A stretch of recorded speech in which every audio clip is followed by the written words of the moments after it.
قرآن پاک میں ایک ایسی آیت ہے جس کے متعلق یہودی کہتے ہیں کہ اگر یہ آیت ہمارے دین میں داخل ہوئی ہوتی یا ہماری کتاب میں اتری ہوتی تو ہم اس کو عید کا دن منا لیتے۔ یہودی یہ کہتے ہیں اس آیت کا نزول اگر ہماری کتابوں میں ہوا ہوتا تو جس دن یہ آیت اتری اس دن کو ہم عید کا دن منا لیتے۔ وہ آیت کون سی ہے وہی میں نے آج آپ کے سامنے تلاوت کی ہے۔ اللہ فرماتا ہے یہ حجۃ الوداع کے موقع پر حضور صلی اللہ تعالیٰ علیہ وسلم کا آخری حج تھا آپ کی ظاہری زندگی کا، اس دن یہ آیت نازل ہوئی تھی اور حضور اکرم صلی اللہ تعالیٰ علیہ وسلم نے اپنا حج مکمل کر کے ارشاد بھی فرمایا تھا کہ آج کے بعد ہو سکتا ہے کہ میں اس جگہ پر تم سے دوبارہ ملاقات نہ کروں، اور وہ آخری حج کہا جاتا ہے اور آخری خطبہ بھی حضور کا خطبۃ الوداع جس کو کہتے ہیں مشہور ہے۔ اس وقت یہ آیت اتری تھی۔ آیت کا معنی پہلے سن لیں، ترجمہ۔ رب تعالیٰ فرماتا ہے الیوم اکملت لکم دینکم واتممت علیکم نعمتی، آج کے دن میں نے تمہارا دین مکمل کر دیا اور میری نعمتیں پوری اتار دیں، ورضیت لکم الاسلام دینا، اور تم کو اسلام دے کر میں راضی ہوا۔ یہ آیت ہے۔ کسی بھی دین کے بارے میں یہ دعویٰ نہیں ہے کہ وہ پورا کمپلیٹ ہے سوائے اسلام کے۔ پہلے جتنے دین آتے رہے بعد میں اور اس میں شوشہ تھا کہ آخری نبی آنے والے ہیں، شریعت پھر بدلے گی۔ موسیٰ علیہ السلام کا زمانہ آیا، ان کی شریعت تھی، پھر اس کے بعد زمانہ تبدیل ہوا، عیسیٰ علیہ السلام کا دور آیا، شریعت بدلی ہے۔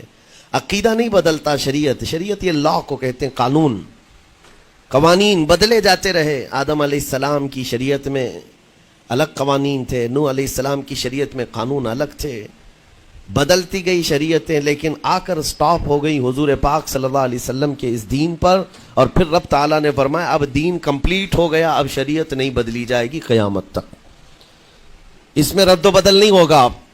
جو حرام ہے وہ قیامت تک حرام رہے گا، جو حلال ہے وہ قیامت تک حلال رہے گا۔ اب کوئی دنیا میں نہیں آئے گا جو اس شریعت میں کوئی نیا حلال پیدا کرے، نیا حرام پیدا کرے۔ حضور اکرم صلی اللہ تعالیٰ علیہ وسلم کا یہ دین کمپلیٹ ہے، مکمل ہے۔ اب آپ سنیے، قرآن پاک نے جب یہ فرما دیا کہ دین مکمل ہو گیا، یہ وعدہ، یہ دعویٰ کسی اور دین میں نہیں ہے، صرف اور صرف اسلام میں ہے کہ یہاں پیدا ہونے سے لے کر کے وفات تک کے مسئلے اللہ تعالیٰ نے تمہیں بیان کر دیے۔ وَلَا رَطْبٍ وَلَا يَابِسٍ إِلَّا فِي كِتَابٍ مُبِينٍ، کوئی خشکی کی چیز بھی نہیں ہے، کوئی تری کی چیز بھی نہیں ہے جس کو قرآن نے بیان نہ کیا ہو۔ رب تبارک و تعالیٰ نے ساری چیزیں بیان فرما دی، تمہاری شریعت کمپلیٹ ہے۔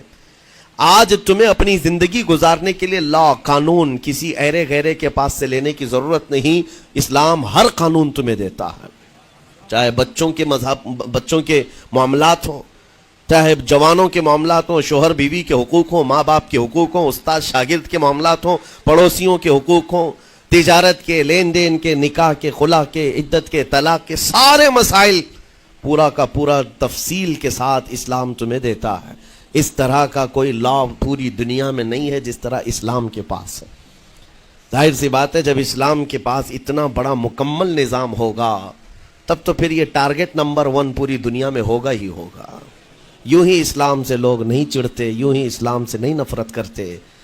ظاہر سی بات ہے کہ حسینوں سے ہی حسد ہوتا ہے، کوڑھی سے کون حسد کرے گا؟